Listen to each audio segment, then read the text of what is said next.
Train धड़धड़ाते हुए चली जा रही थी। बाहर अंधेरा हो चुका था। वो बोगी लगभग खाली थी। उसने घड़ी देखी तो रात के 9 बज रहे थे। अब तक तो उसे घर पहुंचे 2 घंटे हो जाते, पर ट्रेन बहुत लेट हो गई थी। ट्रेन रुक गई। उसने झुककर खिड़की से देखा।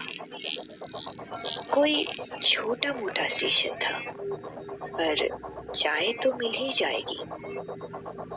एक अधेड़ उम्र की औरत ने उसे पुकारा, बेटा। अब जी कहिए। एक चाय ला दोगी मेरे लिए? मेरे हस्बैंड गए हैं स्टेशन पर मैं उन्हें बोलना भूल गई। अब ओके, नो प्रॉब्लम आंटी, मैं ले आती हूँ। हाँ वरुण, बोलो। कहाँ हो तुम? छुट्टी पर हूँ, बताया तो था। मम्मी पापा के पास जा रही हूँ। अच्छा, घर पहुँच गई? अब नहीं, घर नहीं। इस समय वो लोग कहीं बाहर हैं छोटी को लेकर, वहीं जा रही हूँ। सरप्राइज है सबके लिए। बहन कैसी है? कैसी होगी, पर जानती हूँ वो ठीक हो जाएगी। वो बहुत हिम्मत वाली है। चलो अब रखता हूँ, बाय। बाय। थैंक यू बेटा। उसने देखा कि उस औरत के बगल में अब एक वैसा ही अधेड़ बूढ़ा बैठा अपने मोबाइल पर गुम था। शायद उसका पति था। कहाँ जा रही हो? उसके स्टेशन का नाम सुनते ही बूढ़े ने एक झटके से मोबाइल से नजर हटाई और उसकी तरफ देखने लगा। वो औरत भी परेशान सी उसे घूरने लगी। वो बेटा, वो जो स्टेशन है ना, वो क्या हुआ आंटी, कोई प्रॉब्लम है? वो औरत उठी और उस लड़की के ठीक बगल में बैठ गई। वहाँ रात के वक्त कोई नहीं जाता। वहाँ कुछ है। क्या है वहाँ?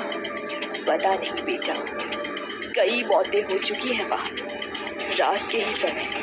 दिन में कोई समस्या नहीं। ये आप क्या बोल रही हैं? सही कह रही हो बेटा, रात के वक्त उस स्टेशन पर जाकर कोई वापस नहीं लौटा। हम वहीं से हैं, मतलब एक स्टेशन पहले से। ऐसा करो, तुम हमारे साथ चलो, सुबह हम तुम्हें घर पर छोड़ देंगे। क्या? नहीं, मैं कैसे जा सकती हूँ? मेरा आज घर पहुँचना जरूरी है। हकीकत में वो किसी पे यकीन नहीं करती थी, इतना तो हरगिज नहीं कि किसी अजनबी के घर चली जाए। पर बेटा, आप टेंशन मत लो आंटी, मैं टैक्सी। इस वक्त कोई टैक्सी भी नहीं जाती वहाँ। अजीब औरत है, ऐसा लग रहा है किसी B grade horror TV show की स्टोरी सुना रही हो। कहीं ये कोई फ्रॉड तो नहीं? अब क्या ऐसा करो। अरे अब बस भी करो, वो बच्ची नहीं है, ध्यान रख लेगी अपना। क्या बोल रहे हैं आप? ठीक ही बोल रहा हूँ, ज्यादा पढ़ लिख जाना भी गुनाह है आजकल। Excuse me. अब चलो भी।